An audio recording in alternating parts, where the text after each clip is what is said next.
Bonjour et bienvenue sur les tests de Roro, j'espère que vous allez bien. Alors aujourd'hui je vais vous donner mon avis sur un ampli de puissance de la nouvelle gamme Emotiva Bass6. Le modèle en question est le A3.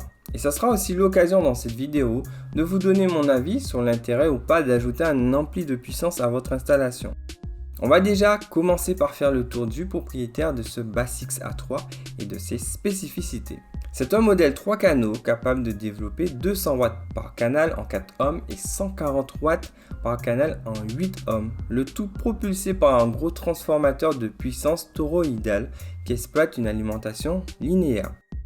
Au niveau des connectiques, on a 3 entrées analogiques, soit du RCA en mono, ainsi que 2 connecteurs, une sortie trigger et une entrée trigger. Ça permet de déclencher l'allumage automatique de l'appareil. Contrairement à certains modèles, celui-ci ne propose pas de mode bridge. C'est un mode qui permet de cumuler un ensemble de puissance sur un seul canal. C'est idéal pour une enceinte vraiment gourmande.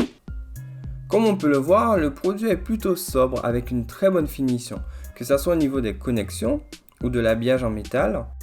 La façade avant possède 3 LED qui sont désactivables, idéal pour éviter toute pollution lumineuse dans le cas où l'ampli serait installé en façade. Maintenant que les présentations sont faites, qu'en est-il sur le terrain? Mais avant d'aborder ce point, je voulais échanger avec vous concernant l'intérêt ou pas d'ajouter un ampli de puissance à votre équipement. À la base, j'avais effectivement entendu parler de systèmes séparés, composés d'un préampli qui sert de cerveau central, car c'est lui qui décode, gère et envoie les signaux audio-vidéo, connecté à un ampli ou un ampli de puissance qui lui va simplement envoyer le jus et la puissance aux haut-parleurs. Il faut savoir que les amplis home cinéma font les deux, à la fois la partie qui traite les signaux, le préampli, et la partie amplification qui nécessite d'alimenter les haut-parleurs. Le problème, c'est que la partie alimentation, bien qu'étudiée en fonction, se trouve divisée par les différents modules que compose un ampli home cinéma.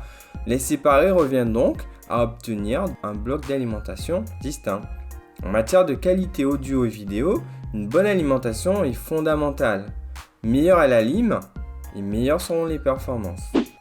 Une fois ceci dit, j'avais envie d'expérimenter la chose. Du coup, je m'étais procuré 2 amplis de puissance stéréo pour mes 3 enceintes frontales.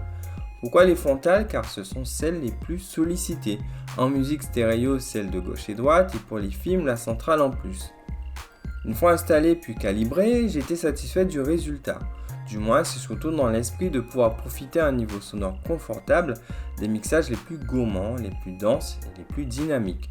Et par rapport à ma configuration et à mes niveaux d'écoute, j'avais gagné en confort auditif. Mais en matière d'home cinéma, il est important de s'en renseigner au mieux et surtout d'expérimenter.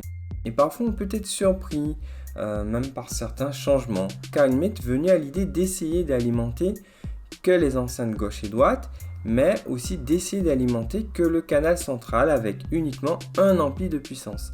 Je dois vous avouer que j'ai été très agréablement surpris, car j'avais l'impression de ne pas avoir perdu autant que ça sur les canaux gauche et droite en termes de dynamisme et précision.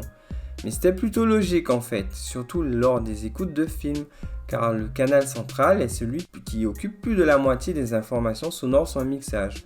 Donc soulager l'ampli que de ce flux revient en fait qu'il soit pleinement capable de gérer les autres canaux. Alors je vais aussi préciser, dans mon cas il y avait 6 enceintes à alimenter, principalement des enceintes d'effet, sauf pour les frontales gauche et droite, qui selon le film et l'action à l'écran, peuvent aussi partager autant d'informations que l'enceinte centrale. J'en ai déduit qu'en fait c'est surtout l'enceinte centrale qu'il faudrait ou il fallait privilégier en termes d'alimentation séparée. J'ai été par contre moins surpris dans le cas où j'alimentais séparément uniquement les frontales gauche et droite. Bien entendu, il y aurait davantage à dire ou à nuancer, mais ce sont des expériences que j'ai pu faire où j'ai pu tirer des choses intéressantes. Maintenant, revenons sur le Bass6 A3. Après installation et une bonne calibration, j'ai fait des écoutes sur des films que je connaissais bien ou que j'appréciais particulièrement certains passages. J'ai testé la machine sur la course-poursuite dans Mission Impossible Rogue Nation, un passage avec de belles envolées sonores où la scène frontale est très chargée entre musique, effets, spatialisation et dialogue. Le résultat était très convaincant. ça ne fléchissait pas, aucune distorsion et des impacts constants. En revanche, ce seul visionnage ne m'a pas permis de conclure que c'était mieux que mes anciens amplis de puissance, mais ça commençait fort bien. Puis j'ai apprécié aussi le passage dans le dernier Men in Black où le duo, à la sortie d'une boîte de nuit, affronte les jumeaux en pleine rue. C'est un passage où il y a de francs échanges de tirs appuyés. Le constat ici encore était très positif. Mais pour mieux juger l'apport d'un ampli de puissance, il est très important, selon moi, de le mettre en œuvre avec de la musique, plus précisément un concert. Et mon choix s'est porté sur celui de Hans Zimmer. Ce disque est un excellent baromètre. Il y a différents types de voix, différents timbres de voix, idem au niveau des instruments, de la flûte, de la guitare, du piano, du violon, de la batterie et j'en passe. Il y a même des instruments que je ne connaissais pas ou du moins que je n'avais jamais entendus. Et là où ça devient intéressant, sur des passages comme celui de Pirates des Caraïbes ou encore celui de Madagascar, c'est qu'il y a des moments où il y a plusieurs instruments qui jouent de concert. Et l'apport de l'ampli de puissance est clairement bénéfique, car il y a une alimentation suffisamment sereine pour tenir au mieux nos haut-parleurs, et notamment dans ce qu'on appelle le facteur d'amortissement, c'est-à-dire le retour du flux électrique vers l'ampli généré par le retour de la membrane du haut-parleur. À l'écoute, cela se traduit par moins de distorsion, des basses mieux tenues et très important, la précision et le détachement des éléments sonores. Dans un concert, du moins dans celui que j'ai écouté, j'ai obtenu un vrai plus sur la précision et le détachement des instruments. Quand les instruments se distinguent bien les uns des autres, le rendu global est moins brouillon et se trouve enrichi. Toujours dans le plus, le signal bruit de cet ampli étant très élevé permet qu'à l'allumage de l'appareil, que celui-ci émet peu voire pas de bruit résiduel dans les enceintes. C'est non négligeable. Il est du même niveau que mon ampli Yamaha qui me sert de préampli. Toujours dans les points positifs, l'appareil a un bel aspect et les 3 LED en façade permettent d'indiquer que l'appareil est en fonction. Chaque LED désigne un canal alimenté. Par ailleurs, c'est désactivable. L'entrée Trigger me permet de déclencher l'ampli dès l'allumage de mon ampli principal, à savoir le Yamaha, et le Bassix A3 lui-même aussi, une autre sortie Trigger qui peut servir de déclencheur pour un autre appareil. Idéal dans le cas des personnes qui auraient plusieurs amplis de puissance, par exemple dans un rack. Du côté des moins, il faut noter qu'à la mise en tension, que l'appareil émet un léger bourdonnement, à l'allumage mais aussi pendant fonctionnement.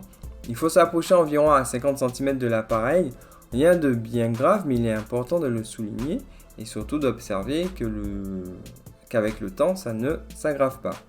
Autre dernier point, il n'y a pas de mode bridge. C'est peut-être anecdotique mais c'est une fonction qui reste intéressante dans le cas où on souhaite vraiment dédier un ampli par enceinte pour une enceinte très gourmande.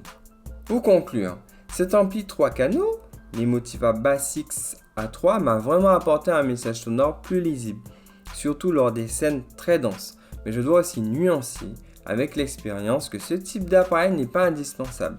Dès lors que vous écoutiez à des niveaux modestes ou dans des pièces très petites, bien que qui peut le plus peut le moins. Aussi après essai, on peut tout à fait envisager de se procurer un petit ampli compact uniquement pour le canal central. Pour des raisons de cohérence et de simplicité, moi j'ai choisi d'alimenter les 3 canaux avant de la même façon. C'est aussi une autre façon intéressante de faire évoluer son installation. Voilà mon avis sur cet ampli Emotiva Bassix A3 que je conseille pour les raisons évoquées précédemment et aussi mon avis sur l'intérêt ou pas d'ajouter un ampli de puissance. C'est tout pour cette vidéo, en espérant que le contenu vous a plu.